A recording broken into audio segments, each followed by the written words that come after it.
Hello, Megamaniacs. I'm Mr. MegaManFan, and today on the PC Engine Files, we are looking at B-Ball, or as it was known in North America, Chu Man Fu, but I think I prefer the name B-Ball because Chu Man Fu sounds a little bit racist, and the cover artwork even looks more racist, so I think they could have just stuck with B-ball, except for the fact that probably would have brought connotations of basketball, which this game has absolutely nothing to do with whatsoever. This is a puzzle slash strategy game. Let me read you a little from the wiki entry as you watch the opening footage from the demo mode. B-Ball is an action video game for the PC Engine / TurboGrafx 16 released in 1990. Single screen levels are inhabited by enemies who can be killed by firing one of the balls. When a ball hits an enemy, it will continue moving in the same direction, and if it hits a wall, it ricochets back to you. Balls can also be pushed forward or pulled backward, including around corners. Once a ball is placed onto the same colored pad, it can still be moved, but leaving it there is how you complete the level. Also included is a small bonus kickball game for 2 players, which doubles as practice with the control system. And the release dates are as follows: March 30th of 1990 in Japan, and an unknown date in North America that same year. This was developed by Now Production and published by Hudson Soft / NEC. So, B-Ball is a not super common game, not that any TurboGrafx games are really, but if you buy the Chu Man Fu variant, it's going to go for anywhere from $45 to $90 loose, and a minimum of $85 complete, which is why I have never owned a physical copy of this game. Although, when the Wii Virtual Console was still a thing, I bought it for however many points TurboGrafx games went for at the time. I don't remember if it was 600, 700, 800. I feel like NES games, just run-of-the-mill generic NES games, were 500 points, and Genesis games were 7 or 8, but I can't remember for the life of me what TurboGrafx games went for. However, I had plenty of reason to get TurboGrafx games on the Wii, given the prices they go for. Whatever it was, whether it was like $5 or $6, the points you would spend, which was like $1 per 100 points, was way cheaper than buying physical copies of games like B-Ball / Chu Man Fu. It's kind of ridiculous, actually, what some of those games were going for even back then. This has never been a cheap game. You know, just out of curiosity, I'm gonna look up how many of these games for TurboGrafx I ended up buying through the Wii's Virtual Console, because I think it was almost a dozen. This was one of them, but there are more. Okay, got my list of TurboGrafx and Turbo Duo games here. I got Air Zonk on the Wii, Castlevania Rondo of Blood, Chu Man Fu / B-Ball, as we're watching me play it here, Dead Moon, Dragon's Curse, which you may also know as Wonder Boy 3. Let me see here. Newtopia 2, which is stupidly expensive. New Adventure Island, which isn't that much cheaper. And Shockman, and Soldier Blade, and Superstar Soldier. And yeah, these are all hella expensive. Airzonk goes for $126 loose, almost $400 complete. Rondo of Blood goes for like $150 loose, $175 complete. I've already told you what Chu Man Fu goes for. Dead Moon goes for $75 loose, $175 complete. Dragon's Curse, $77 and $125. Newtopia 2, $162. just for a loose copy. 230 complete. New Adventure Island 76 and 158. Shockman 89 and 185. Soldier Blade 157 and 275. Superstar Soldier 74 and 118. So yes, all of the games I bought on Wii Virtual Console, none of them are cheaper than like 65 to 70 bucks loose. I don't know about most of the rest of you, but when it comes to TurboGrafx games going for that kind of money, even expensive games for Genesis or Super Nintendo don't seem nearly as bad. Not saying that there aren't $100 games for both of those, but it seems like so many of the relatively small library of TurboGrafx games go for those kind of amounts, whereas there are a lot of Genesis and NES games that you can get for just a few bucks, because even with the collector's market being the way it is, there's high-priced titles on a lot of dirt common titles. But unfortunately, when it comes to TurboGrafx and PC Engine stuff, the values get exaggerated. I'm not saying that B-Ball isn't a fun game. In fact, it may be one of the more fun games that I've played to date on the PC Engine files, but it's not like $70 worth of fun. It's a rather simple puzzle game. It's got a few different obstacles, like these monkeys take 2 hits instead of 1, and sometimes you have to get out of the way of an enemy quickly when you don't have a ball to kick into them. But it doesn't compel me to spend that kind of money to play it. It's one of those games I can pick up, play for a little while, enjoy while I'm playing it, and then I'm like done with it and don't need to play it again for maybe a few months at a time. Why would I spend that kind of money on a game that I'm not going to play for more than a very short burst? Just out of curiosity though, I'm going to see what B-Ball, the Japan version of it, goes for compared to its North American counterpart. I like to do these searches live while I'm doing the voiceover, so let's find out. Like Mr. Peanut Butter says, what do they know? Do they know things? Let's find out. Oh, well, it is not so bad if you got the Japanese version. I see one copy of a loose card going for $8.78. I see a complete copy going for $27. So you know what? If you're going to buy this game, buy B-Ball from an import seller or a seller in Japan. Don't buy Chu-Man Fu. It's just way too expensive. I can't justify that, but it's decently fun. It's not a terrible game, y'all. Peace. Welcome back to the PC Engine Files. I'm your host, Mr. MegaManFan, and this is Sun 2. And if you're about to ask, whatever happened to Sun 1, just like where did Leonard's Part 1 through 5 go, I'm actually going to tell you, because it is a very helpful way to understand this PC Engine game. The original Sun was an arcade game released by Capcom in 1984, based on the Chinese novel Journey to the West. The player is a monkey boy. Not my words, their actual description. He is a monkey boy who fights his way from one side of the stage to another, eventually reaching the statue of Buddha, battling bats, rats, and, quote, mad bombers along the way. So, they made a sequel to Sun, but they only made it for TurboGrafx/PC Engine in 1989. But it is the linear sequel and stars Son Goku as he has to rescue his 3 friends from a mysterious villain.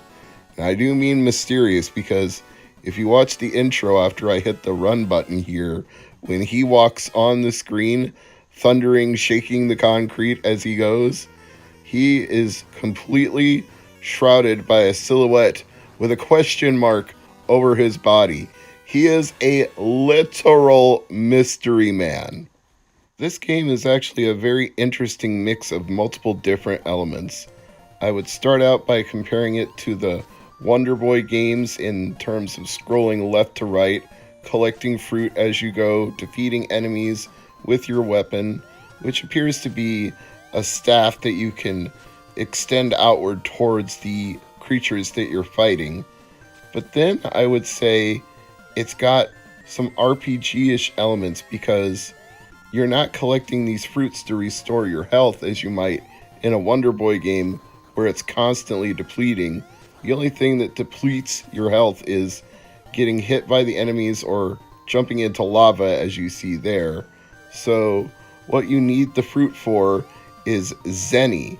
Yes, it's an actual currency. Each one you pick up is worth a different amount of zenny, and you accumulate the zenny until you get to a shop and buy the items that you need to progress in the game. Now, I would say sort of RPG because I don't feel that you're actually leveling up by doing this, but you are. I guess now this is where I would compare it to Wonder Boy 3.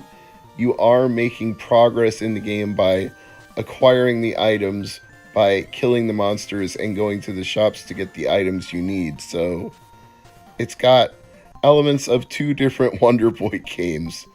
That's quite remarkable for a title from a completely different developer from a completely different franchise, but it is what it is.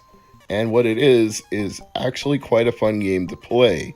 Sun 2 is one of those ones that benefits from being easy to follow because the text at the top is all in English, Zenny, Life, Magic, and Score. And the items, when you look at them, are pretty self-explanatory. Like, you can tell a heart is going to replenish your life, a bottle is going to refill your magic, a glove is going to be an item for your hands, and so on. So this is perfectly capable of being played with no knowledge of Japanese whatsoever. It's actually kind of remarkable, now that I think about it, that this game didn't get localized for the West, which is perhaps even more ironic given that it's based on a Chinese novel called Journey to the West. So go figure when it comes to that, or Goku in this case. And that is Son Goku, the main character you're playing as, based on Sun Wukong.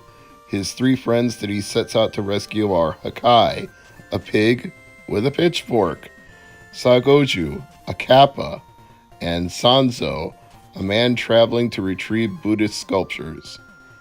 His enemies in this game are the Red Oni, the Paku Paku Flower, Sutagan, Boro, Pata, and Amajin.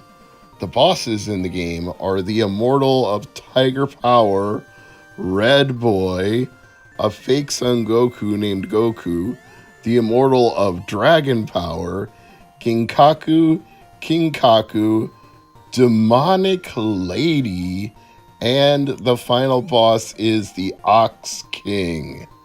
Now, I did not get anywhere close to the final boss, but actually, I had trouble getting out of this first stage because every time I came to what appeared to be a doorway, I'd press up and nothing would happen.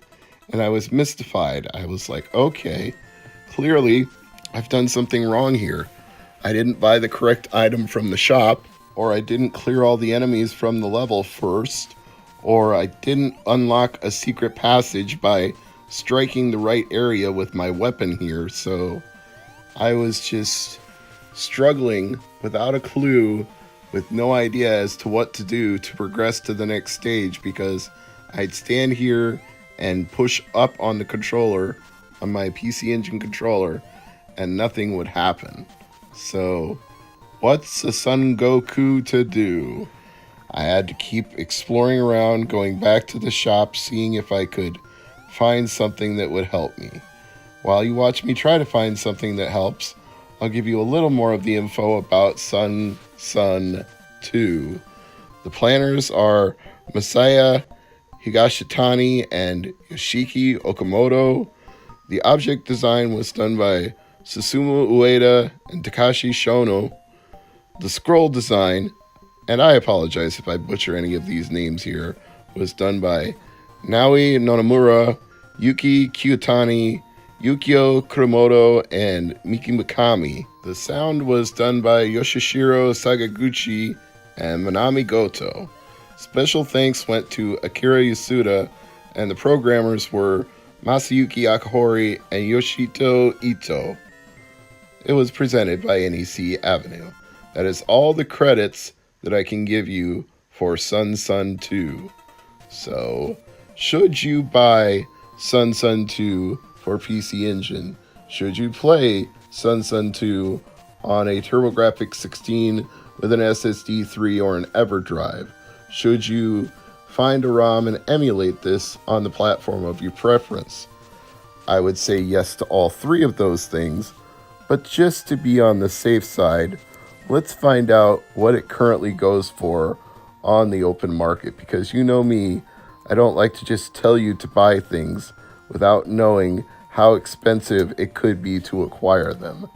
Sun Sun 2 is not showing up easily on eBay because we're getting a lot of references to Dragon Ball Z, so I'm going to have to be more specific than that. Let's try Sun Sun 2 PC Engine. There we go. Looks like you can get it loose for $18, complete for $39, $49, $26.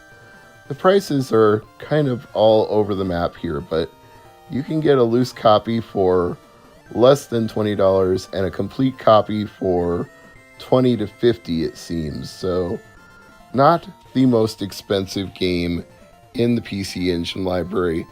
Also not a cheap game, but perhaps cheaper by comparison to some of the well-known and infamous titles of the library. So I think if you're looking for a physical game to add to your collection, Sun Sun 2 would be a good one to play, especially for those who like side-scrolling platforming games with RPG-light elements. For those who like a Wonder Boy 3 style game, this one is definitely in that wheelhouse. And if I get a better handle on which items I need from the shop, maybe if I find a GameFAQs player's guide, I'm sure that I will progress even further. But the one thing that was halting my progress really had nothing to do with the shop here. It was my own impatience, and I've got to fess up and say I made a crucial mistake when I was standing at the exit. I was hitting up, expecting it to be instantaneous, like most side-scrolling games. Like in a Kirby game, when you stand in front of the door and hit up, it just happens immediately. But this game requires more patience. You have to actually hold up for more than a second and wait, and then you get the screen wipe transition from one area to the next. So the only thing that was stopping me from making progress was my inability to just wait it out and see if something happened. So if I was to do a quality of life improvement to hack this game, I wouldn't just add Western dialogue to the game. I would add a quicker response time when you stand in front of a doorway, that you would just go in immediately upon pressing up. Also, you have one life to live in Sun Sun 2.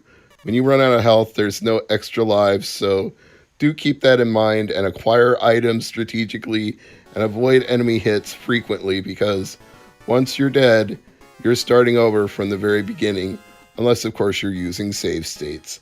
I'm Mr. MegaManFan, thanks for watching. I'm Mr. MegaManFan, welcome back to the PC Engine Files, and this is Drop Rock Hora Hora. One night, Izumi was obsessed by somebody. Day after day, she has kept on sleeping without opening her eyes. Izumi, why? Why indeed. Oh, but this gets better. On the night, Muse appeared in Takashi's dream. The girl is in nightmare. Her dream has been dominated by some body. As it is, she keeps on sleeping, her soul world be enticed out him. She woldn't be waking up forever. It is only you can bring her to herself. My power carry you to her dream. Put a spell on you, comma, ... And thus begins Drop Rock Hora Hora, one of the most English-orific games I have played in quite a while. It is a sweet fruit from which her dream, just a dream a girl, world have begun. World have begun? Yes, it has, my friends. The world have begun. This game is a Breakout-style, Arkanoid-style clone made by Data East, but it's got a few unique things going for it. For one, you're not limited to the bottom plane of the screen. You can move all over, up, down, left, and right. Also, these fruits that you have to destroy are blocking your path for your ship to travel through, so you are constantly facing them, scrolling down at you in a bust-a-move style. And these power-ups that drop down can help you scroll the screen back, but the moment you come in their line of sight, they drop down towards you and kill you. So, you actually want to avoid them most of the time, because the only way to collect them is to hit them with your ball. You can't collect them with your ship, unlike Arkanoid, so generally it's not even worth it to try. You just have to maneuver your way through this nightmare world of fruit. And you'll notice at the bottom of the screen I have a bar that is rebounding my shot back if I miss, which is very helpful, but that bar changes from level to level. Sometimes you'll get a static bar like that, and you just have to avoid the fruit coming toward you. Other times, it is a brick wall that changes color with each hit, and after a few hits, it disintegrates completely, and your ball can go straight through it. So this bizarre game, Drop Rock Hora Hora, actually has quite a backstory to it. Let me share a few details of it with you. Ahem. The game was published by Data East in 1990 for PC Engine and TurboGrafx 16. So yes, that was localized. And I don't know off the top if the English is any better in the localized version, but somehow I suspect they were probably lazy enough to just port it as is, thinking, well, we already wrote the plot of this game in English when we made it, so we don't need to adjust anything. It'll make perfect sense. Not so, Data East. Not so. Ahem, I return to the entry. This game is practically identical to Cluster Buster, an earlier title on the Deco cassette system. The player has the option of switching the direction of their paddle from vertical to horizontal during the game, and is free to move the paddle anywhere on the screen. This game contains 16 stages, split up into 5 rounds. It was released on Nintendo's Virtual Console in North America on July 30th, 2007, and in Japan on August 28th, 2007. It was released for the first time ever in Europe by Nintendo on August 3rd, 2007, also on the Virtual Console. The publisher was Gmode, which owns the rights to Data East's video games. The game was delisted from the Virtual Console in March 2012, so you had a 5-year span to buy this game on Virtual Console, or you could buy a physical copy of it in one of two ways. The North American localized version of Drop Off is neither the cheapest nor the most expensive of TurboGrafx games. It falls solidly somewhere in the middle. $24 loose, $36 complete, $70 brand new sealed if you're that kind of person.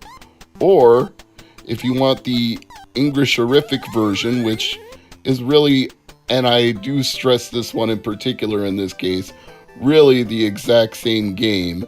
You don't need to own the North American version of it for any reason. You can get a loose HuCard PC Engine game for as little as $5.38. Now, that does have $6 shipping from Japan, So if you want it from a North American seller, you can get it a little cheaper, $8.95 with free shipping. But would you want it? I guess that is the question to be answered here on the PC Engine Files. And let me say, this game, for the wacky introduction alone, might be worth it. And if you like Arkanoid / Bust-A-Move / breakout games combining elements of all three into one, there is some fun to be had here. $9 worth? Possibly. $25 to $70 worth? Maybe not so much. I would stick with an import copy of this game if you were really hard up to own a physical version of it. Get yourself a nice card converter, or, as I always like to say, demo this for yourself with an emulator or a TurboGrafx style EverDrive. Give it a little bit of a try first. It takes some getting used to, especially for the fact that the scroll rate is pretty menacing at times because you have very little control over the ball you're bouncing. And I know it says you can change the direction you're hitting it from horizontal to vertical, which is true. You press one of the buttons on your TurboGrafx controller to do that, but that doesn't really help you destroy the objects. You just have to get lucky hits like that where you break off a whole chain of fruit all at one time. And if you do that, you're in the clear, and if not, you're as good as dead. So I can't say this is a great game. I can't say it is a must-own game, but I can say just for that very terrific, just over-the-top introduction, which is hardly necessary for a breakout clone, this game has some camp value. Woldent. Not even wouldn't. Woldent. This is legendary as far as I'm concerned. It's on the level of things like, this room is an illusion and is a trap devised by Satan. Go ahead dauntlessly. Make rapid progress. Or, you have no time, make your time. All your base are belong to us.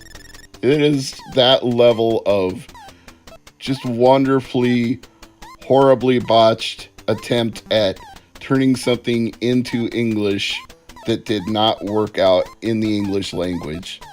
And it may seem like I'm taking the piss, so to speak, when I explain it that way, but I think it's so charming and humorous that I wouldn't want it to be right. I think English in old games like this is fantastic. I think it's value added. It's not intentionally added, but if you can enjoy something about a video game, even a bad video game, if there's something in it that just amuses you or makes you have fun, then why not go along with it? It's like watching old kaiju monster movies with cheesy special effects and horrible dialogue, but yet it's so over the top that you just get entertainment out of it anyway. That to me is drop rock horror. It's that level of campy, and I appreciate it for the wacky plot and the horrible English, and I think you really should give it a chance yourself. This game does have some fun to be had if you're into breakout clones, but I think it's also entertaining for the sheer campiness of it all. As always, thank you for watching.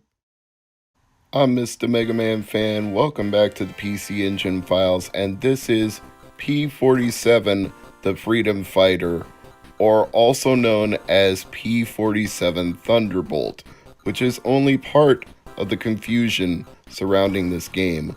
So today on the PC Engine Files, I'm going to try to clear things up a little bit. First of all, if you look at the Wikipedia entry for P-47 Thunderbolt, it says that it was released for a wide variety of platforms, everything from the Commodore Amiga to the ZX Spectrum to the Atari ST to the TurboGrafx 16. Now, they may have meant the PC Engine, but they definitely don't mean the TurboGrafx 16 because this never came out in the United States. unless you're referring to the arcades, because you might have seen P-47 Thunderbolt in an arcade if you were lucky. I never did. Maybe Galloping Ghost in Chicago would have this game, but I've never seen it at any convention I've been to, or any arcade that I went to as a kid, or any beercade that I've been to as an adult. So as far as I knew before I played this game for the PC Engine files, it didn't exist. But it did definitely come out in Japan as P-47 the Freedom Fighter on PC Engine. So there is that. Also, if you look this game up on a list of TurboGrafx games, which includes both PC Engine and TurboGrafx in one compiled list, you will see that it says unreleased in North America, which is correct. March 20th, 1989 in Japan, which is also correct. But if you click on P-47, it doesn't take you to the entry for the game. Instead, you get an entry for the Republic P-47 Thunderbolt. And what is the Republic P-47 Thunderbolt? Well, dear viewer, I'm glad you asked. It is a World War II era fighter aircraft produced by the US from 1941 through 1945, and it was a pretty powerful one for the time. It had 8 50 caliber machine guns and a fighter bomber ground attack roll that it could carry 5 rockets or a bomb load of up to 2,500 pounds, and when fully loaded it could weigh up to 8 tons, making it one of the heaviest fighters of World War II. It was designed around the powerful Pratt & Whitney double Wasp engine R-2800, also used by 2 U.S. Navy and Marine Corps fighters known as the Grumman F-6F Hellcat and the Vought F-4U Corsair. The Thunderbolt was considered to be effective as a short to medium range escort fighter in high altitude air to combat and ground attack in both the European and Pacific theater. I realize that's a lot of information to digest, but suffice it to say, the P-47 Thunderbolt was a legend in its own time and instrumental in the Allied victory in World War II, which makes it a natural to base a video game around it, but unfortunately it's a little bit too realistic when they talk about the fact that it could weigh up to 8 tons, because moving this airplane around in P-47, the video game, whether you call it Thunderbolt or Freedom Fighters, is not an easy thing to do. You are not highly maneuverable. In fact, I would say even when you pick up the speed power-ups, you're a little bit on the slow side. And your weapons, despite the powerful Republic P-47 Thunderbolt Armada, 850 caliber machine guns, and up to 2,500 pounds of bombs, sure doesn't feel like it's that strong when you're trying to attack the enemies, whether they're ground-based enemies or air combat enemies. You feel like you're throwing rocks at tanks and shooting peas at planes. This is not the powerful shoot 'em up that you might expect going in. I'm knocking it a little bit by telling you all of that, and yet there are some things about P-47 the Freedom Fighter that I really appreciate. The graphics are nicely detailed, the parallax scrolling is visually appealing, the soundtrack is actually quite nice. I could enjoy just listening to it without even playing this game, and there is some strategy involved to the power-ups that you select on the screen. For example, I found that the M, which gives you a spread of missiles, was worth attaining and retaining because it allows you to hit more enemies on the screen at once. But you might prefer the T power-up, which I'll call Twin, because it shoots a spread of forward shots that can also hit ground-based enemies. Or you may prefer B for Bomb because it definitely does the most damage to those ground-based enemies. And in terms of, dare I say, realism for a combat game, there is something to be said for the fact that P-47 Thunderbolt was considered to be both an air attack and a ground attack vehicle for fighting combat in World War II. It did both bombing runs and air-to-air combat missions, so they are actually using the P-47 in the same way it would have been used during World War II. Now, one of the things that I can't figure out about this game is no matter which weapon I select for these big enemy planes that are at the end of stages, I can't seem to find any that can take it out, no matter how much of a pounding I give them. And I'm not sure if you're not supposed to be able to beat these boss planes. I mean, it looks like you're doing damage, but you don't get a damage meter of any kind, so you can't tell how much damage you're doing. That's a deficit on this game, is a boss meter would be helpful if you're actually supposed to beat these bosses, and some sort of indication that you're doing damage would be helpful as well. If it like started to destruct or started to smoke or just did anything, flash to indicate that it was being hit. I mean, you just pound on it and you can't tell you're doing anything at all. Frustrating. And yet, something about P-47 just keeps bringing me back to it. Especially the second stage, the sunset, is very colorful and visually appealing. It's a little tough to see the low-flying enemies because of the striations of the color. They can be kind of obscured in the different shades.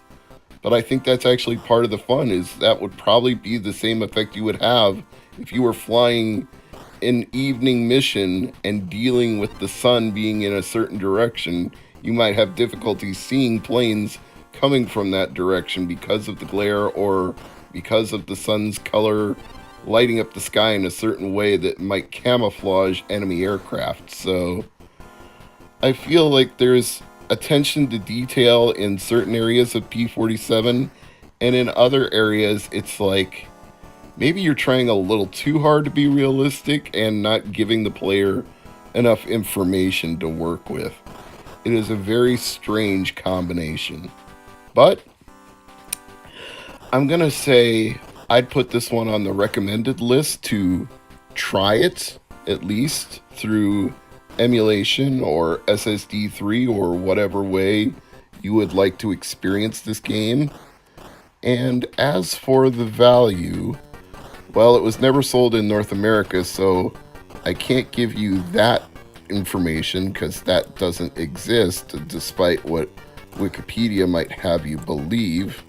But I can at least see what it's currently going for in eBay auctions. There's a sponsored copy that looks complete for $25. One that's free shipping for $25.99, also complete. So it looks like we've got a range here where the median is 25, the low is 20. It can go as high as 40. You can definitely get it loose for 25 bucks. That's not hard to do. And maybe it's worth it at that price. It's a big ask for just one game when you could get so many games with 20 bucks, but then again, maybe you're a PC Engine collector and you just want one game. You're getting one game at a time, trying to build a whole set, which I can certainly relate to because there's parts of my collection that I'm working on one game at a time. So if you want to plunk down 20 to 30 bucks for P-47, I wouldn't say that's a mistake. I would say it's an investment. Well, I hate the word investment when it comes to classic video games, but I mean, you are putting money into something when you're putting more than 20 bucks into it, but you're not buying it for investing like stocks or bonds. At least I hope not. What you're doing is investing a certain amount of your resources into a specific game for you to enjoy, not investing to appreciate it in value. I mean, if you really want to hoard P-47, the Freedom Fighter, go for it. You're going to spend 25 bucks a copy, and there's not an unplentiful amount of copies. It is quite numerous, even at 25 bucks. There's a full page of listings here on eBay. You could get one now, you could get one tomorrow, you could get one the next day, and you would not run out of copies of P47 anytime soon. It's maybe not the most common game at $25, but it's not uncommon either. So bear that in mind. You might actually be able to get a bargain for it if you wait, because it doesn't seem like there's any shortage of it. The only way you're going to pay a premium is if you buy one sealed, and then it looks like you're going to spend over $100. This missile mission, I mean, again, maybe that's realistic for World War II, that you'd be dealing with that many surface-to-air missiles coming straight at you, but holy shit, is that a lot to deal with at one time. But given that you get this excellent music and this sunset backdrop, it's really cool. I'm hard pressed to strike a balance here. I want to tell you that P47 is incredibly frustrating, but I also want to tell you it's really interesting at the same time. If you're a shoot 'em up fan, you're probably going to really like this one. And if you're the kind of person who doesn't mind obtuse, difficult gameplay without many visual clues as to how good or poorly you're doing, this may be right up your alley. I think my biggest complaint is that you just can't skip the game over music. You have to sit there and listen to it. If you press the run button, it does nothing, and I don't understand that choice. But otherwise, I would say give P47 the Freedom Fighter a try. And as always, thank you for watching. This is the PC Engine Files. I am your host, Mr. MegaManFan, and this is Barunba. Barunba? Barunba? Awimaway. I don't know how you say the damn thing, but it's a shooter developed by Namco and Zap Corporation for PC Engine, which came out in 1990. I managed to find two different entries on this particular game when I looked it up.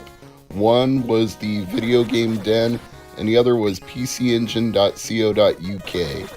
I think Video Game Den was slightly more descriptive, so I'll start there. It is a game where the evil Dr. Doppelru has plans of world domination, and his army of robots brings terror, destruction, and mayhem everywhere they go. The anti-gravity ship is sent to stop the massive threat and restore peace to the region. Well, isn't that always the goal? The globe-shaped fighter comes equipped with an unusual weapon, a rotating ring mounted around the ship, giving the player the peculiar ability to shoot in any direction. The first button rotates the ring clockwise, while the run button rotates it anti-clockwise, and it's also equipped with a lethal arsenal of weapons, including a Vulcan gun, napalm bombs, and a shield beam. That is all of the weapons you're picking up when you hit these enemies colored red. They're the ones that drop capsules. So you pick them up, you shoot the enemies, you scroll through the level. It's pretty traditional as far as shoot 'em ups on the PC Engine go, aside from the fact that you're using this mounted gun that rotates in any direction. And, well, it's not great. Now, if this was a game released in the late 2000s, early 2010s, it would obviously look better graphically. That's not the issue that I have here. This is the kind of game that would be better if it was a twin-stick shooter. By that I mean one for moving your ship and one for shooting your gun. If it was done in that style, where I didn't have to use one of the buttons on the control pad to move clockwise or counterclockwise, it would be so much easier to play. But deaths come frequently here, and that's because you have no extra lives. When you collect those things that say life, they just add to your life bar. They don't give you an extra life. So not only is that confusing, it's irritating, because once your life bar goes down, that's it. Game over, man. So you've got a difficult way to control your weapon, a difficult style of shooter because it scrolls both horizontally and vertically. The enemies are a little bit on the boring side. Why am I shooting ducks and crabs? That doesn't seem like nefarious robots from Dr. Dopperoo. That just seems like ducks and crabs. And then it's just frustrating because it's so difficult to control which direction you're shooting while at the same time maneuvering around the enemies and obstacles and the enemy fire. And the lack of extra lives is the icing on the shit sundae cake here. It's terrible. Well, maybe not terrible, just not a lot of fun.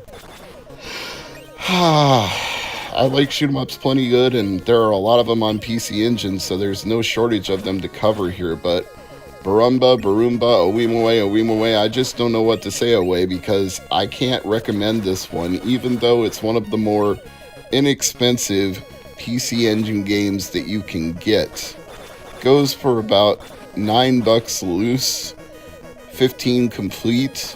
If you're looking for a really gem minty copy, there are sellers out there with sponsored listings that'll give you one in perfect immaculate condition for 50 or 60 bucks. But if you're buying a used game and you're buying a shooter for PC Engine and you're going to play it on your PC Engine that you've modded, or you're going to use a card converter for TurboGrafx or whatever, I don't know that you need a minty gem copy. You would only need that if you were going to keep it sealed and possibly even get it graded and all that bullshit. I personally don't see the need for that for a game like this. So even if you got just the loose card without the case and manual, I think you'd be okay with that. But would you really want to?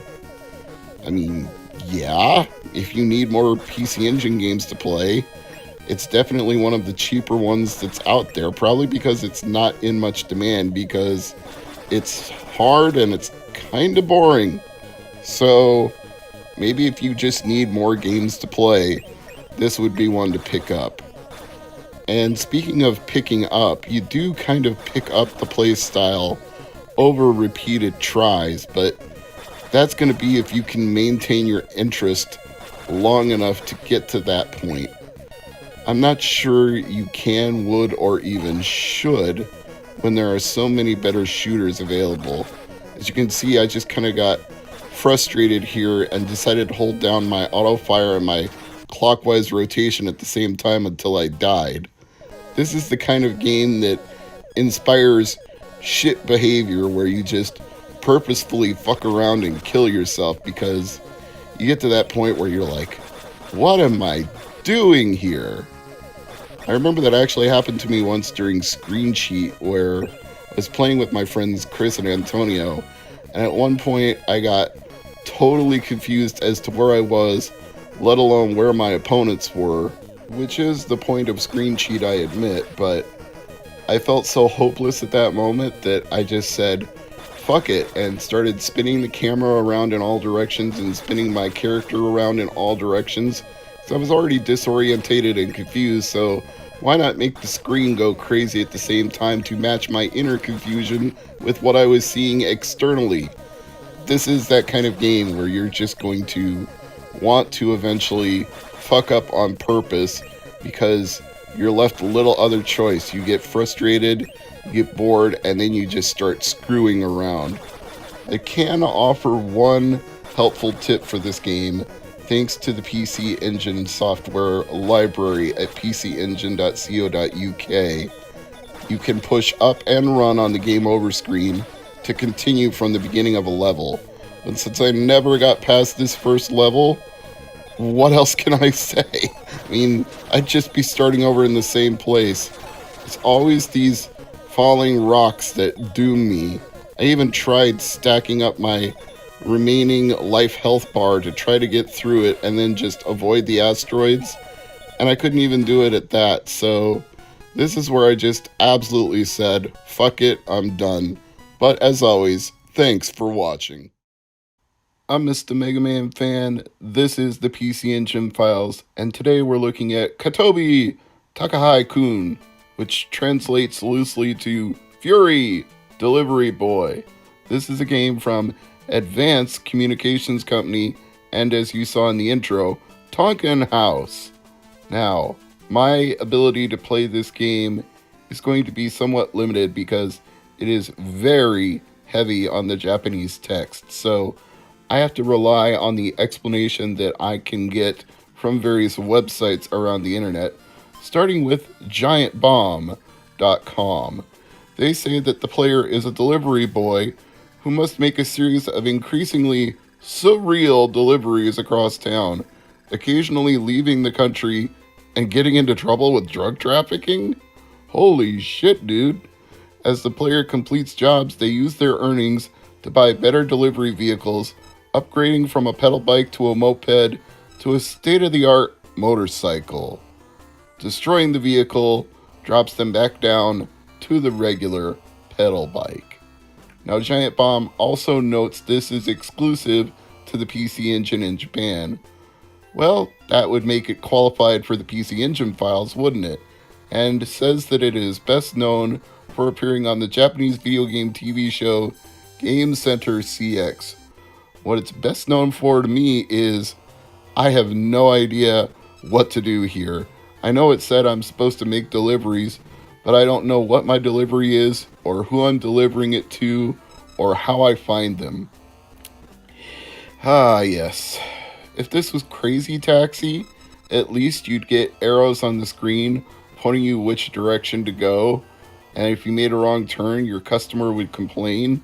But here, there's nothing to guide me in the correct direction, nobody complaining, and all I can do is get into accidents and run out of gas.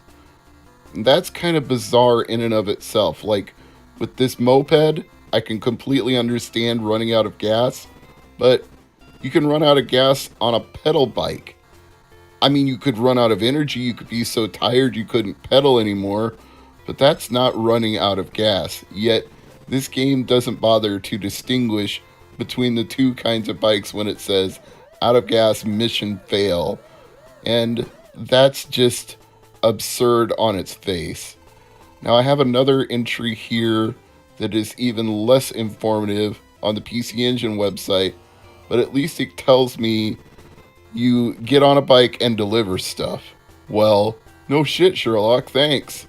But it does indicate that the game was released November 9th, 1990, and it's unrated, pre-ESRB.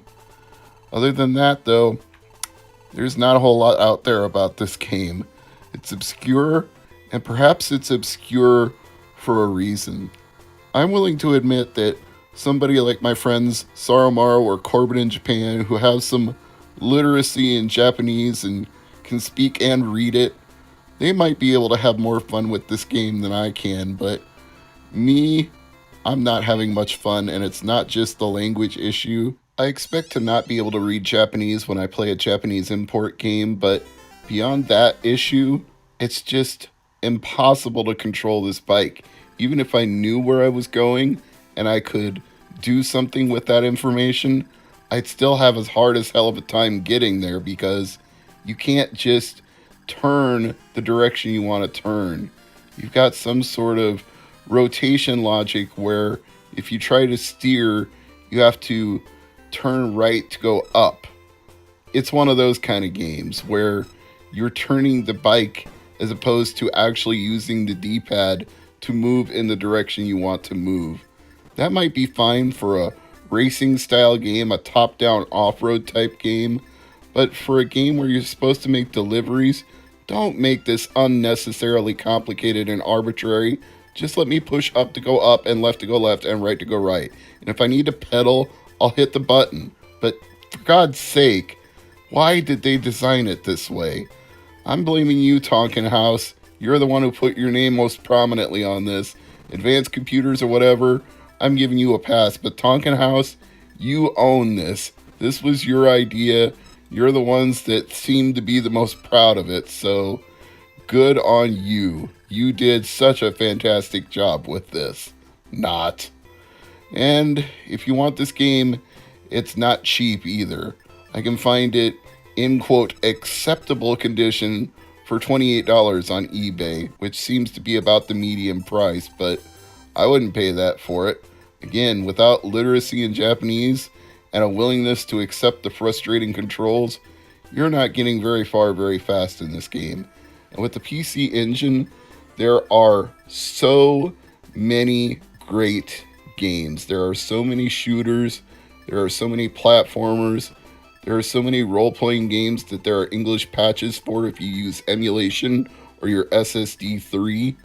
There are so many better things you can play than this. I don't think an English patch would improve this game one bit. Whatever you could do, you would have to fix the controls first before Katobi Takahai-kun would be a fun game to play. But you're welcome to disagree with me. In fact, if you live in Japan, I fully expect you to tell me in Japanese that I'm full of shit and this game is great and it's a classic and it was on Game Center CX for a reason. I'll fully accept that explanation. But for a gaijin like me, who has a limited knowledge and also a limited amount of patience for a clunky, hard-to-control video game, this one is a miss, much like that mission. I'm Mr. MegaManFan, advising you to stay away from this game unless you are fluent in Japanese. And even then, you might just want to stay away from it anyway. Thanks for watching.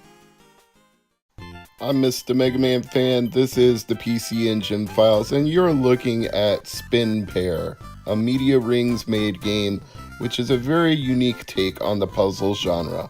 Although at first, I wasn't entirely convinced that it was unique because this opening selection screen with Type A, Type B music immediately made me think of Tetris, and in fact, it set up the wrong expectations of a line-dropping puzzle game in my head, which I ultimately had to overcome.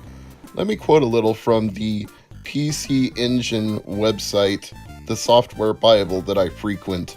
It's pcengine.co.uk, and they had this to say about Spin Pair. It might look like a typical drop-the-block puzzle game, but there's a twist to it. Instead of just matching block colors, you also have to fill in the blocks by rotating their full half so it matches the empty half. As levels progress, blocks represent different things like plants, animals, etc. for variety. There are several modes of play, including a story mode and a link-up mode. Now at first, I had no idea about any of that because I did what I usually do, which Ryan often complains about when he watches Genesis Does. I went into this blind. I didn't read any instructions ahead of time. But since I don't have a physical copy of the game, and even if I did, the instructions would be in Japanese, I'm not so sure that would have helped. So, for something like a PC Engine game, I really do think trial and error is best. And what I was trying to do at first, to my error, was to match up the colors, and that didn't seem to be working. I thought, maybe if I get 2, 3, or 4 in a row, that will work. And then I was trying to match the shapes, and was having equally little success with that. And I wasn't quite getting the whole take one half and fill in the other half thing. I'd do it by accident, like I just did there, instead of doing it on purpose. And I quickly wound up filling up the screen without realizing what the hell was going on. So, score 1 for the game designers for being smarter than me, because I didn't get the concept at all. But, as one can do when they're playing a game such as Spin Pair, if you persist and keep trying, you can start to glean what to do given enough time. So this first run was a complete fail, but in the second run, I did start to pick up on the whole idea of what to do. Now, information about Spin Pair is few and far between, but there is another article about it at Retro Video Gaming, so I'm going to tell you what they had to say about it. Seriously play. I revisit a game you should seriously play, namely Spin Pair. Spin Pair is a HuCard game, so you don't need the CD unit or a Turbo Duo to play it. It is a puzzle game where you have shapes falling down which you can flip or move left or right. However, in Spin Pair, the shapes are very different and it makes the game complex. You can switch places of the pair of shapes falling down, but with the second button, you can also rotate the contents of those shapes. So basically, what you need to do is get half of a shape to fill up the opposite half of a shape in the same type/color. That is a very good explanation, so kudos to Stop X Whispering for their write-up of Spin Pair on retrovideogaming.com. Retro-video-gaming, I should say. I assume they had to do it that way because the original was probably already taken by somebody else. And the Video Game Den has a write-up on PC Engine as well. So, at least the PC Engine Bible and the Video Game Den, the two that I normally go to for information about obscure PC Engine games, both have write-ups for it. Giant Bomb does as well. Maybe I shouldn't have said few and far between. What I meant is few mainstream and far between, because you're not going to find an entry for this on the English language Wikipedia, and you're not going to find a lot of people playing this game on YouTube, although there is a long play video of it. What I'm saying is that outside of PC Engine enthusiasts like my friends Michelle Mayhem and Sarumaru and Baron Corbin in Japan, just kidding bro, it's Corbin in Japan, but couldn't resist making a WWE SmackDown joke. But all kidding aside, their affection for PC Engine games makes games like this not obscure to them, but very obscure to the general populace.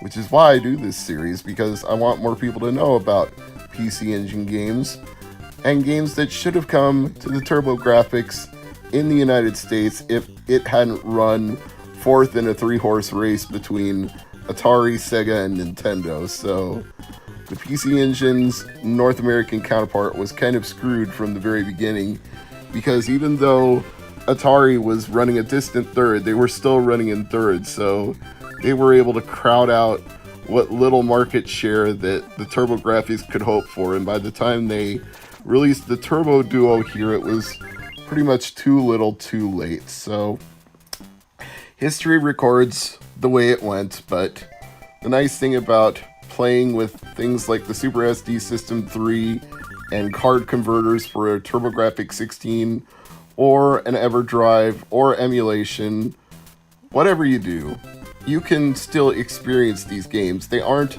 lost to history. That's another thing that I don't often talk about on the PC Engine Files, but I do think it's important to bring this up every now and then. Emulation is important for preservation, because some of these games, if the physical copies stop working, emulation is going to be the only way that future generations will get to experience these games and see this part of history. And maybe some people don't care about that. Maybe some people are just perfectly content to let history disappear and not be recorded, and nobody will know what went on back in the pioneering days of home consoles and video game systems. Because that's what I consider the mid to late 70s, the 1980s, and the early 90s to be.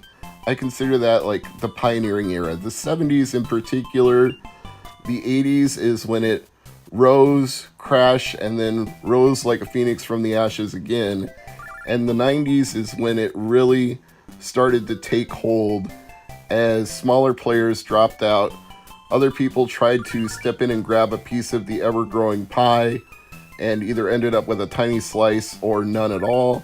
And bigger players like Sony got into the mix, and we really saw things heat up in the console wars between first Nintendo and Sega, and then the two of them against Sony, and then Sega ultimately lost that fight. But then Microsoft entered and it became a three-man race again, so kind of setting the precedent for the way things have been is that there have always been at least two, if not three, major players in the market. Now that I got the concept down, I decided that was a good time to game over it and start fresh, playing it knowing exactly what I'm doing this time, matching one half with the other, and creating pairs by spinning, which makes this game's title unintentionally or intentionally apt. I mean, maybe Spin Pair was just the words that sounded good, but it does actually describe the gameplay quite well. So I'm going to assume, without knowing this for a fact, that they meant it literally when they called it Spin Pair. As for pricing, that's always going to be a subject of interest. Can you get a physical copy of this game for a reasonable price? With PC Engine games, that's never a guarantee, because sometimes you can find ones that are less well known that don't go for very much, but they might not be very good. Sometimes lesser known ones that are a little good go for huge amounts because they're short print run. And sometimes decent games go for decent prices because they're not super known, they're not super unknown, but there are plenty of copies out there. So it's always an interesting mix trying to find out what goes for what. Spin Pair, you can get loose for $7 plus shipping from at least one seller I've found. $8 plus shipping brings it up to about 14 bucks. $11.68 complete in the box with $6 shipping.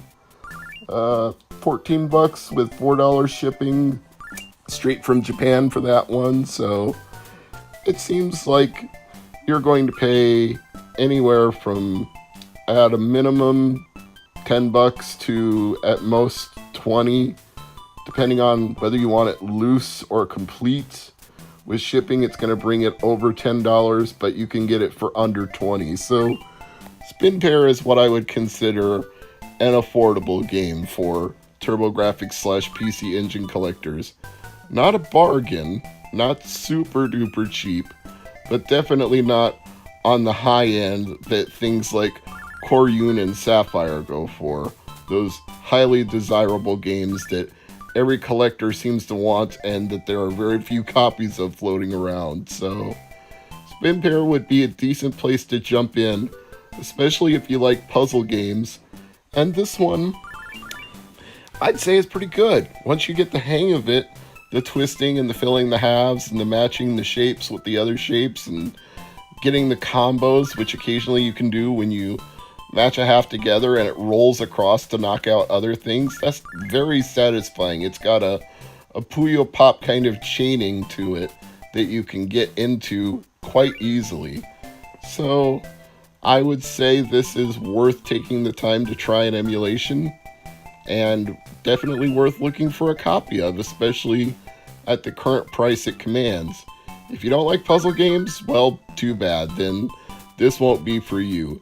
And if you try playing it like it's Tetris, well, then you'll do just about as well as I did the first run of this game that you saw. But if you give it a chance, and you learn the play style, and you're into puzzle games, Spin Pair has something to offer. It's not the best, it's not the worst, but at least it didn't have to curse to get the point across, to quote Q-Tip in A Tribe Called Quest. So, I say, this is just my opinion, don't have to take my word for it, I say Spin Pair would be a game worth owning. And I may consider picking up a physical copy of this one myself, because it does go for reasonable prices. So I'm going to look for a few of my favorite sellers on eBay, see if any of them put up a listing for it, and probably lump it in with a nice assortment of Japanese games, because when I get imports, I like to maximize the value of the shipping, so I tend to get 5 or 6 games and for several different consoles and some weird stuff just to amuse or pique my curiosity that I have no idea what it is. I'm Mr. MegaManFan, thanks for watching. I'm Mr. MegaManFan, this is the PC Engine Files, and today's game is called Zipang, and it may be one of the most blatant ripoffs of anything I've ever seen in my life. This game was published in 1990 by Pack-In Video, but very quickly as I start playing it, it will look like something from 1986 that you probably know well if you're a hardcore retro gamer, possibly even if you're a casual gamer. It won't look like it until I start playing, but once I do, you will see that this is nothing more than Solomon's Key. You're playing a samurai instead of a wizard, but they both do exactly the same thing. One uses a magic wand, the other uses a sword, but they both create and destroy blocks with it. Now, does that seem nonsensical to anybody other than me? A magic wand could create or destroy a block. I totally get that concept out of thin air and back into the thin air from whence it came, because magic. However, a sword, sure, it would destroy a block, but how does a sword create one? But you're not supposed to think about this logically. You're probably not even supposed to know that this is a ripoff of Solomon's Key, but every review I've seen of it says basically the same thing. Check out Video Game Den. Here's what they had to say. Zipang is an action/puzzle game published by Pack-In Video based on Tecmo's popular arcade game released in 1986. Based on? I'd call it ripped off. I'll go further though. Here's what else they had to say. The player takes control of a small samurai, and the goal of the game is to find a magic key hidden in each single screen room and to unlock the level's exit. Does any of this sound familiar to a Solomon's Key fan? I think it would. Each room is filled with all kinds of traps and monsters. However, the little samurai comes equipped with a magic sword.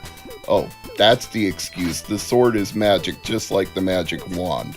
It is not used to slice and dice enemies, but to create and destroy blocks. This happens to be rather useful, especially to create rudimentary sets of stairs and reach other parts of the room. The player can also destroy blocks when a monster stands on it and kill the nasty in the process. Again, just like Solomon's Key. My stars. I was just absolutely gobsmacked at how blatant this was. If I was Tecmo, I would have sued Pack-In Video for every last dime they made off of this game, because you could not possibly come closer to wholly ripping off somebody's intellectual property than this. It's just a reskin. It's not even trying to pretend it's anything other than what it's ripping off. Is this Pack-In Video's reputation for PC Engine games in general? I don't know this developer well enough, but I do know that based on this game, I would seriously question whether or not they had an original concept anywhere on their team. And my cat Tango would agree if you can hear him in this voiceover. He is loudly meowing about how blatant this theft is, although maybe he's just letting me know that he's done some business in the bathroom. I think it's the latter. If it starts to smell bad, I'll know soon enough.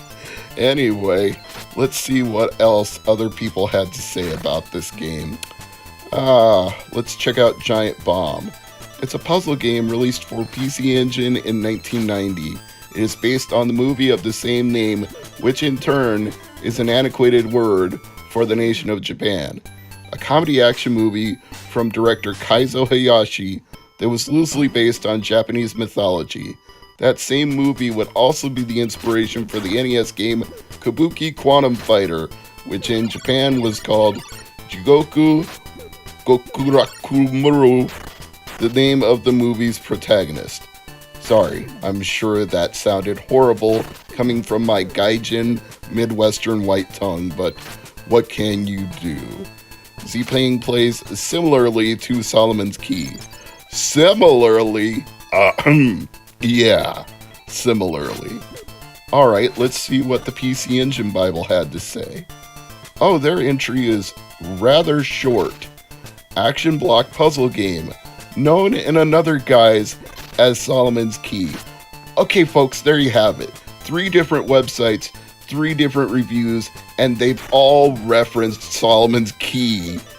And I don't think I can make it any plainer than that. I'm not saying this game isn't fun.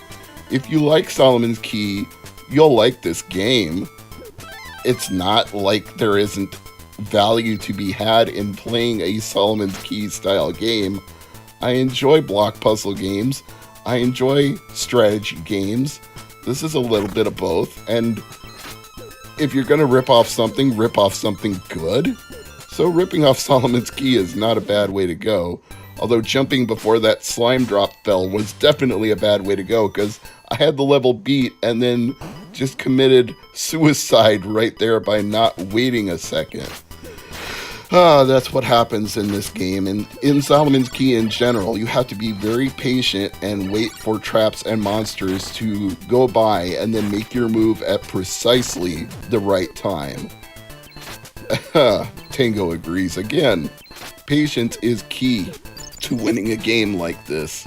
You cannot just rush through it. Well, you probably can if you've memorized it and you're a speedrunner. But I don't think people are speedrunning Zipang. They might be for Solomon's Key, although I've never seen anybody do it. But I'm at least willing to concede it's possible, because Solomon's Key was a very successful game on the NES. In fact, anytime I've ever gotten a lot of NES games from eBay at any point in my life, there's almost always been a copy of Solomon's Key in it. And it was also released on multiple different systems. It was released on the Master System in Japan. It was released for Game Boy under the name Solomon's Club. And the Wikipedia entry for it even notes that Pack-In Video, quote, converted the game. That implies that they had a license for it. I don't know that for a fact, but we could generously assume that they did, because otherwise, like I said before, Tecmo would have sued their pants off. And as far as whether or not this is a game you should buy, well, it goes for anywhere from 45 loose to 100 complete. So my opinion, no. But I'm Mr. MegaManFan, and as always, thanks for watching.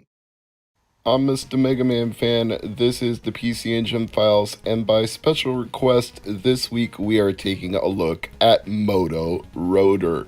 This was recommended to me by Steve Oker, who is also known as Starman NJ on social media. Yes, the same Starman NJ who sent me the Mario 8-ball, where I can shake it up and say, signs point to yes, woohoo, or signs point to no, mamma mia. I don't know what they would have said about today's game if I shook up the Magic 8-ball, but I'll tell you what Steve Hoker had to say when he recommended it. Quote, I haven't played this game in close to 30 years. I remember it really wasn't good. Borderline terrible, but yet there was something I liked about it, and honestly, I don't know what it was that I liked. The controls were a nightmare. The graphics were pretty good though, but yeah, RC Pro-Am it isn't.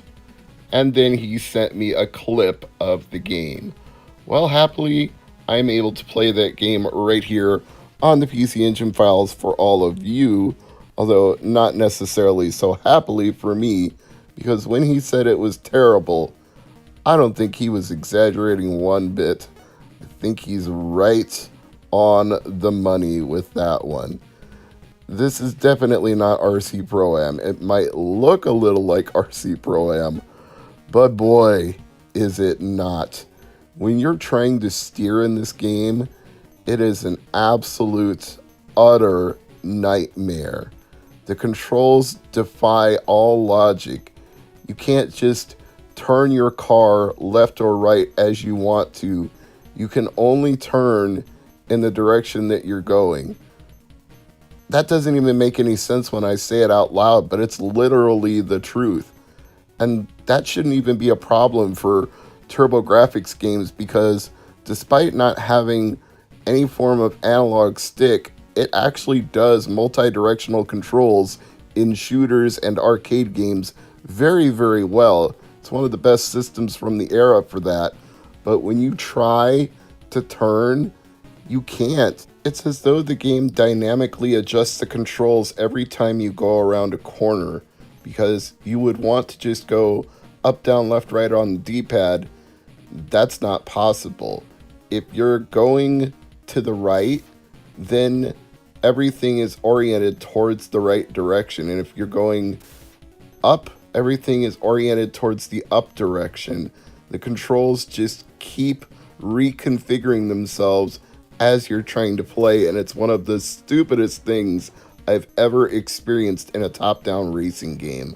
I'm sure there were others that did this, but RC Pro-Am does not. No matter which direction you're going in RC Pro-Am, you hit left and your car turns left, you hit right and your car turns right. Maybe they were trying to guide people around the track with this method, but it actually backfires because you end up not being able to control the car, and then whenever your car falls behind, you get pulled back to the front of the pack and docked a point, and when you run out of those points, the game is over. This is another difference that makes it worse than RC Pro-Am. If you fall behind, the other cars just zoom ahead of you and you stay where you are, but for some reason, they decided to keep all these cars grouped together on the screen at one time. Now, there is an innovative feature of Moto Rotor that I haven't talked about yet. You see 5 cars on the screen, and with a TurboGrafx Turbo Tap, you can actually have up to 5 players playing at once. If you have 5 controllers, 5 people who want to play this abomination, you can do it. But you don't want to. I guarantee you don't. It stinks. There's sequels to this game, and I can't imagine why I would want to play them. They're called Moto Rotor 2 and Moto Rotor MC, and I have so little fun playing this one, I can't imagine a sequel could do it any justice unless they completely revamp the controls in one of those versions and do away with this grouping element. It's like that stupid Mario Party game that I believe was the Nintendo Wii release, 8 or 9, where all of the players had to travel together so that it was more of a group game. Everybody gets to play. No, that's not a video game. That's not how games work. You don't have everybody grouped together. Some people get ahead, some people get behind. That's why in Mario Kart, you split it into 2 or 4 parts of the screen so that you can be on the track where you are looking at your part of the window and your opponent can be somewhere else on the track, and you're actually racing each other in your own separate windows, not being forced to be pulled to wherever your opponent is or vice versa. It's dumb. This is like Tails in Sonic 2 being dragged to wherever Sonic is when he falls behind. Who thought that was a good idea for a racing game? Okay, again, I get that if you have 5 people hooked up through a turbo tap, they might all want to feel like they're playing. But that just shows the limitations of the design here. They could have either zoomed out further to put the entire playfield on the screen, or they could have split the screen into multiple parts so that everybody could still be driving while they're all looking at one TV.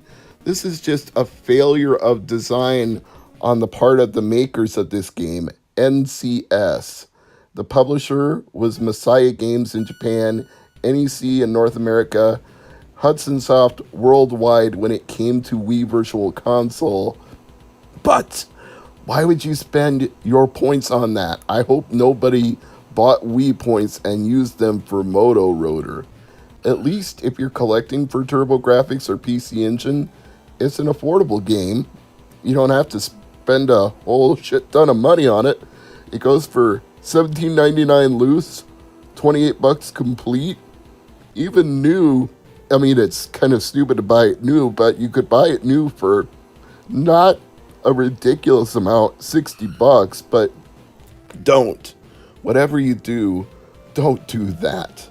So in conclusion, Steve Hoker was absolutely right about this game. It's pretty terrible. RC Pro-Am it isn't.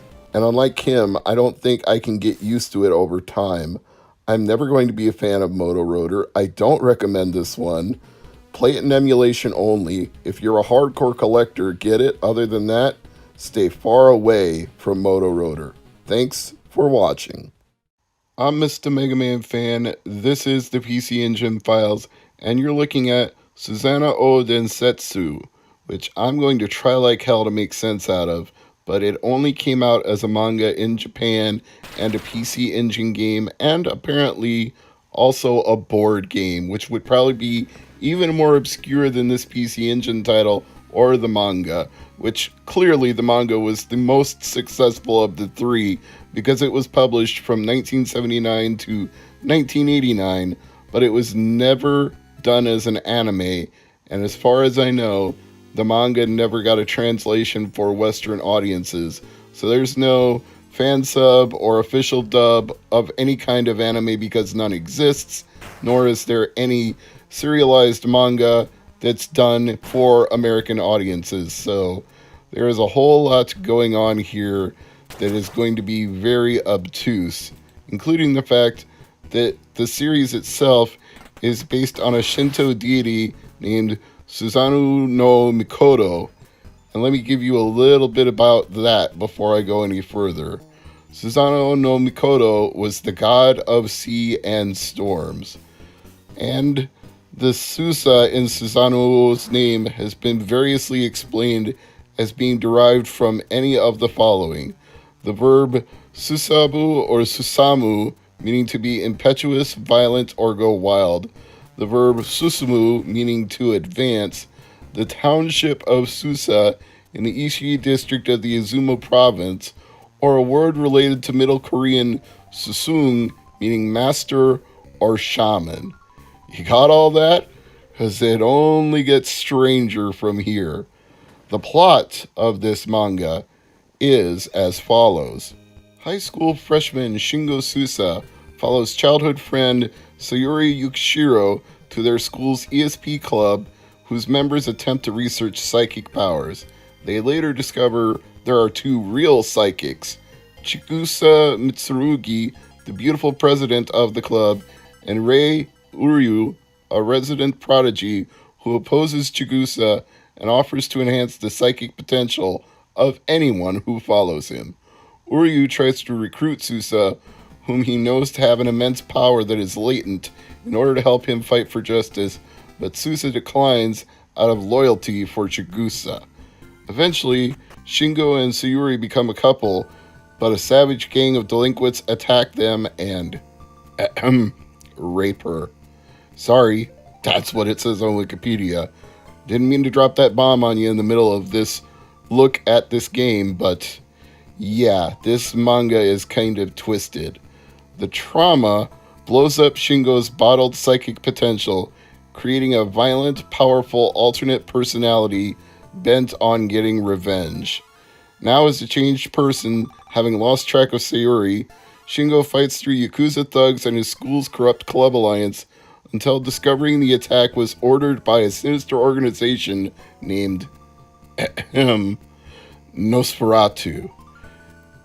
This manga, I guess maybe didn't even get exported to the West because there's no way anybody in the 1970s or 80s would have seen this as being acceptable to Christian audiences. With rape and Nosferatu, I mean, I don't know, it probably wouldn't have flown over too well. I could be wrong about that. So later, Shingo leads a school revolution helped by Chigusa, boxing club leader Goda, kendo genius Tetsuya Mido, and other students, and overthrows the club regime. My guess is that would be some of the people that we meet in this town, the only town that you can see on the map when the game finally starts. In fact, when I say finally start, I mean that a lot of those opening cutscenes, I couldn't do anything but press a button, if I could even press a button, to advance the dialogue trees. It was not letting me actually control where this character was moving, it just moved on its own. So it was like a cutscene, but based on the game's engine instead of being rendered like an AMV, which of course, space limitations on a PC Engine HUD card, you are not going to be able to render full AMV anyway. So, this story only gets more and more crazy. Carmilla, the mysterious woman who had influence over the club federations in the school, was actually a disguised Uryu, and Sayuri worked for him all along. Uryu staged the entire thing to liberate Shingo's powers and use him as an incarnation of Susanoo to destroy human civilization. So he could rebuild the world in his image with only ESP latent ability human beings. His plan was too successful because Shingo lost control and a part of his soul left his body, hijacking a coming star and becoming the prophesied apocalyptic monster Yamata no Orochi. His influence causes demons from other dimensions to start sliding into the world, possessing humans and provoking disasters, while Shingo's body lies apparently dead. They really thought they could cram something this complex into a PC Engine game? I don't know about that. Good grief. I'm not even going to give you the rest of this because it's just too whackball nuts to go through the entire plot of this thing. Oh man. I think you can get the general idea from watching my gameplay that Susanoo Densetsu is a turn-based RPG where you get to attack monsters and they get to attack you. You have to wait until your time meter counts down for your next attack turn, and you can select using your D-pad which of the monsters on the screen that you want to attack at any given time. The enemy encounters on the map, on the world map, are sort of avoidable and sort of not. Kind of like Zelda 2 in that you can see them and you might be able to get out of the way of them, but then again, you might zig when they zag and run straight into them. So you can avoid some fights, but not all of them. I feel like this game exists at the perfect nexus of too interesting to not be translated, but too obscure to be translated, because I don't think any Western audiences who even follow manga and anime are really that deep into Susanoo. I don't know of anybody ever talking about it before I played this game. I had no awareness of it, and I consider myself an anime fan. It's just not on the radar, and that's going to make it awfully hard to convince somebody to devote what would undoubtedly be dozens and dozens, possibly even over 100 hours going through all the text in this game and not just translating it, because you can't do a direct one-to-one translation. You also have to do some localization to make sure that the concepts are understood by an audience outside of Japan. And I just see that as an insurmountable task, which is really a shame because it seems like there's a very interesting game here. It has some elements of Zelda 2, as I previously mentioned. It also has some elements of games like Final Fantasy and Dragon Warrior, and if it was ever given a full translation, it would probably be a really fun game. Giant Bomb has a PC Engine review of this game which adds a few helpful details I have not already covered. The game is loosely based on the story of the manga, which was never actually completed, and the player controls Susanoo in his awakened form, traveling a post-apocalyptic world to hunt down the demons who caused the world's end. So maybe in some respects this is what everybody who did read the manga would have actually wanted, a conclusion to this story. And like me, they compare the world map to Zelda 2: The Adventure of Link. So great minds think alike. Akid. Seriously though, if you did want a copy of this game, it's not terribly expensive. You can get it for $7 or $8 loose, $14 complete, $50 brand new sealed. I just don't know if it's worth it unless you can read Japanese fluently, because it is super heavy on the Japanese text.